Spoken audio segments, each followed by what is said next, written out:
संबंध। रस की निवृत्ति न हो तो क्या आपत्ति है, इसे आगे के 60वें श्लोक में बताते हैं। यततो ह्यपि कौन्तेय पुरुषस्य विपश्चितः इंद्रियाणि प्रमाथीनि हरन्ति प्रसभं मनः। हे कुंती नंदन, रसबुद्धि रहने से यत्न करते हुए विद्वान मनुष्य की भी प्रमथनशील इंद्रियां उसके मन को बलपूर्वक हर लेती है। व्याख्या। यततो ह्यपि कौन्तेय पुरुषस्य विपश्चितः इंद्रियाणि प्रमाथीनि हरन्ति प्रसभं मनः। टिप्पणी। यहाँ भगवान ने इंद्रियों को प्रमाथीनि कहा है और 6 अध्याय के 34वें श्लोक में अर्जुन ने मन को प्रमाथी कहा है। अतः इंद्रियां और मन दोनों ही प्रमथनशील हैं। ऐसे ही यहाँ बताया कि इंद्रियां मन को हर लेती हैं और आगे इसी अध्याय के 67वें श्लोक में बताया है कि मन बुद्धि को हर लेता है। अर्थात यहाँ तो इंद्रियों की प्रबलता बताई और वहाँ मन की प्रबलता बताई। तात्पर्य यह निकला कि साधक को इन दोनों का संयमन करना चाहिए, तभी वह संयमी बन सकता है।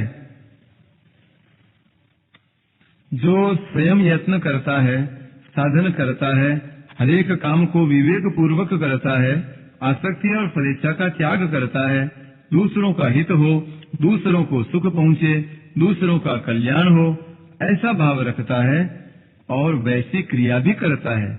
जो स्वयं कर्तव्य अकर्तव्य सार असार को जानता है और कौन कौन से कर्म करने से उनका क्या क्या परिणाम होता है, इसको भी जानने वाला है, ऐसे विद्वान पुरुष के लिए यहाँ यततो ह्यपि पुरुषस्य विपश्चितः पद आए हैं।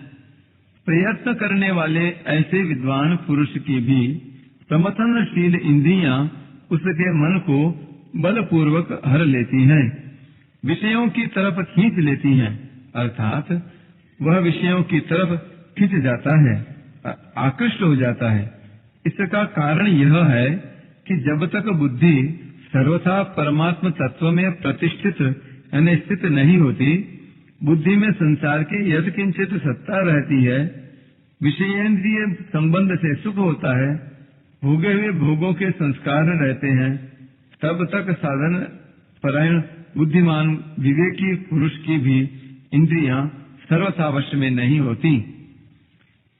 इंद्रियों के विषय सामने आने पर भोगे हुए भोगों के संस्कारों के कारण इंद्रियां मन बुद्धि को जबरदस्ती विषयों की तरफ खींच ले जाती हैं। ऐसे अनेक ऋषियों के उदाहरण भी आते हैं जो विषयों के सामने आने पर विचलित हो गए। अतः साधक को अपनी इंद्रियों पर कभी भी मेरी इंद्रियां वश में हैं ऐसा विश्वास नहीं करना चाहिए।